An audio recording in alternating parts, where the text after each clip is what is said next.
few did escape, but the walls were that high, you'd be cut to ribbons. There was like barbed wire. There was also iron spikes sticking out of the walls. It had to be planned. You couldn't just at the spur of the moment say, I'm going, and go. There was one way the girls did escape. When the cattle were being brought in and driven by the old lady, they would sly out the side entrance as she was locking up the main gate.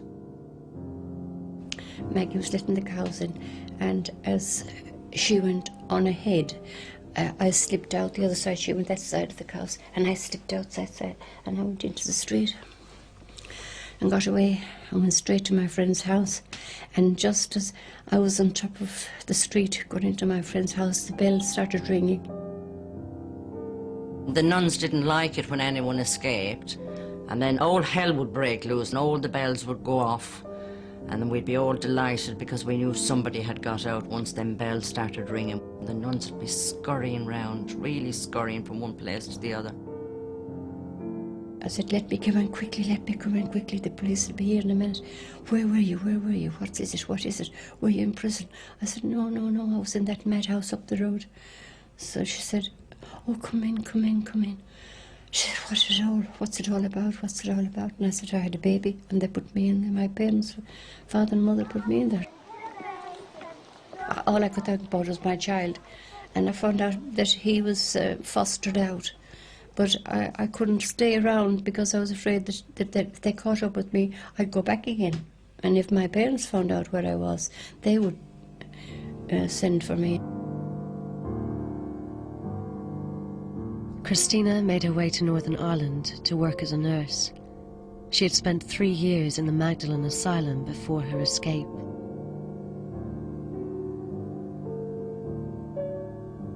Some of the penitents' defiance of the nuns hardened as they grew up.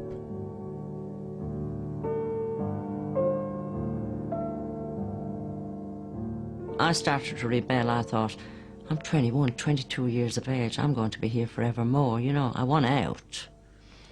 So I wouldn't do my work. They used to lock the dormitories. So while the girl had gone down the clock, I lay under the bed so she didn't spot me. And when the door was locked, I lay on top of my bed. I miss Mass, I miss my dinner, I miss my breakfast, I miss my tea. And I'd let my hair grow, and it was way down my back. It was really nice, thick, shiny black hair. And the sister come along, get that hair cut, she said. This lady's going to cut it for you. And she had the lady beside her with shears to cut my hair. So I really kicked up a stink. I punched the door.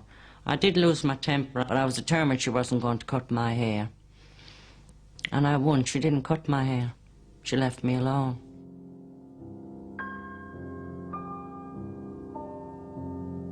In 1964, after 8 years incarceration at the Sisters of Mercy Asylum in Galway, Phyllis was released.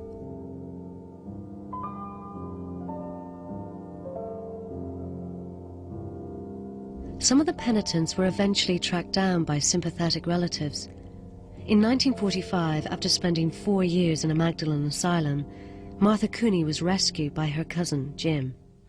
On the day of my release, it was a wonderful, exhilarating feeling, I suppose you'd call it. And in the afternoon, Jim came for me and took me out, and I was free.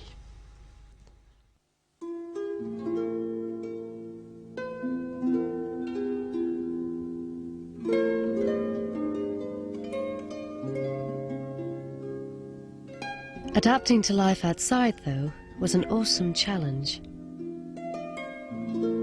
I was wondering if I'd be able to make it on my own.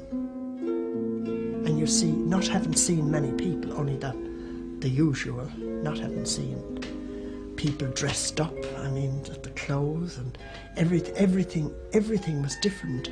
The spaces, and the come and go as you please, and whatever. It was wonderful. When I left the Magdalene Laundry, I went to Dublin. And I felt very self-conscious. I thought people knew who I was, and what I'd done. I was supposed to be a real bad person in this Magdalene laundry, and I was frightened to talk to anyone. I was forever looking over my shoulder. And if somebody looked at you in the street, you yourself felt that they were looking at you because you were bad. They didn't know who you were, they didn't know anything about you, but this was how you felt inside.